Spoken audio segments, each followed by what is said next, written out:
시청자 여러분 안녕하십니까. 신의 한수 이병진 기자입니다. 자, 원희룡 후보가 선거를 앞두고 이재명한테 핵폭탄을 하나 선물을 해줬습니다.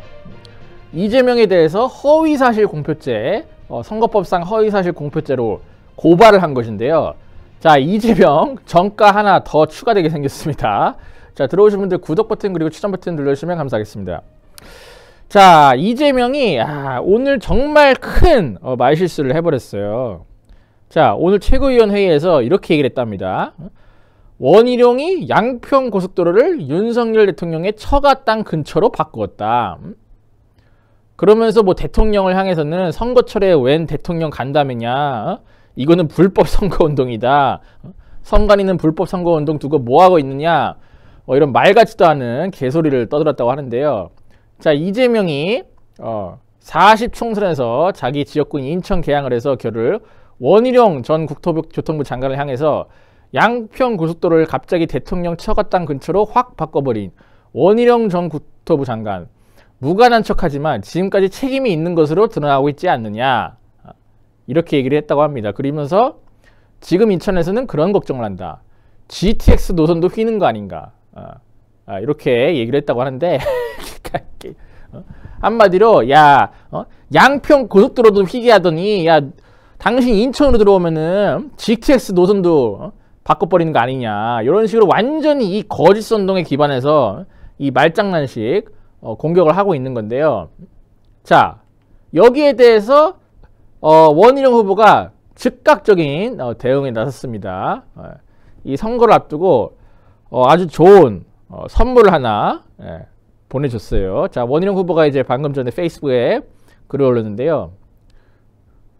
허위사실 유포하고 서초동에 한 번 가나 두 번 가나 상관없겠습니다만 국토부 장관 취임하기 전에 일어난 일을 제가 확 바꿨다 하신 것 나중에 기억 안 난다고 하시지는 않겠지요. 김문기를 모른다던 거짓말이 생각나서 하는 말입니다.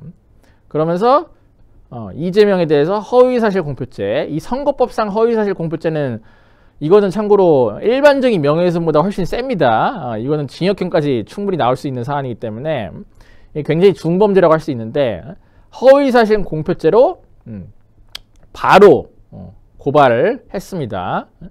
자, 그러니까 원희룡 후보가 지금 무슨 얘기를 하고 있는 거냐, 마치 이재명이 김건희 그 여사 처가에게 특혜를 주기 위해서 원희룡 후보가 일방적으로 이 노선을 바꾸었다.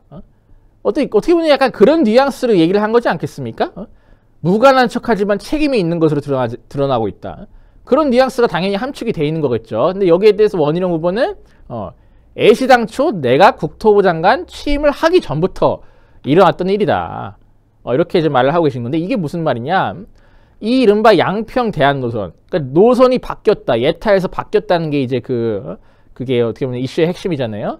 그 양평 대안 노선이 애시당초에 문재인 정부가 맡긴 민간 용역업체에서 처음으로 제안을 했다는 사실이 나오지 않았습니까? 그러니까 이게 완전히 없던 계획을 갖다가 무슨 원희룡 장관이 갑자기 그 노선을 일방적으로 바꾼 게 아니고 원래부터 논의가 되었던 사안인 거예요.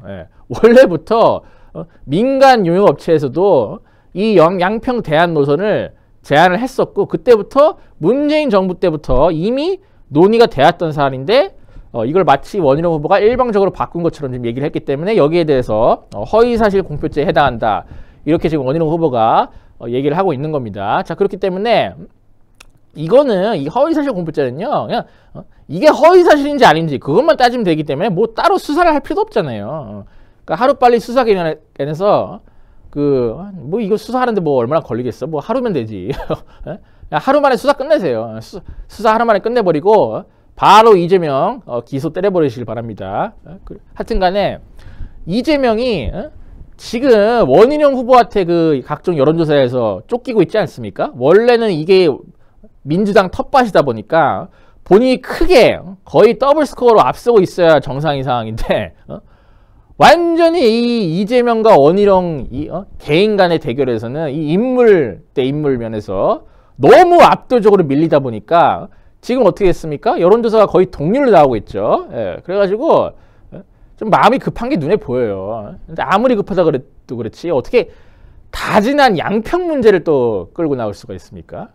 이 끝난 지가 언젠데 이 민주당에도 얘기 안 하잖아. 이거 안 통해가지고 더 이상 마치 저 지난 서울시장 재보궐선거에서 하루 종일 생태탕 하더니만 선거 딱 끝나니까 그 생태탕 어디 갔습니까? 쏙 들어갔죠.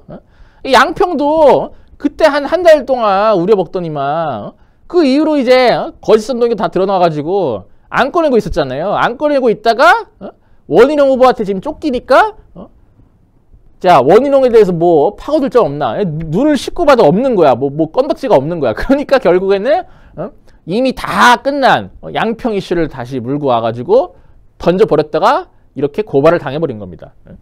그러니까 이재명이 아무리 마음이 급해도 그렇지 이런 무리수를 둔다? 그러니까 이재명도 그렇고 이재명 주위에 그 이른바 브레인이라고 할 수 있는 참모들이 없는 거예요. 그러니까 어떻게 보면 참 불쌍한 겁니다.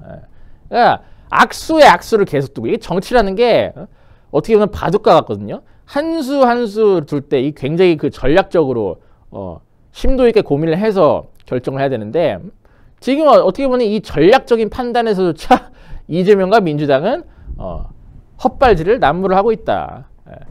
이런 상황에서는요, 제가 볼 때 양평이래. 저 개항을 해서 원희룡 후보가 이재명을 역전하는 것은 시간 문제일 것으로 보인다. 저는 그렇게 좀 말씀을 드리고 싶습니다. 자, 하여튼 저는 여기까지 하고요. 다음 방송 준비해서 찾아뵙도록 하겠습니다. 시청해주신 여러분 대단히 감사합니다.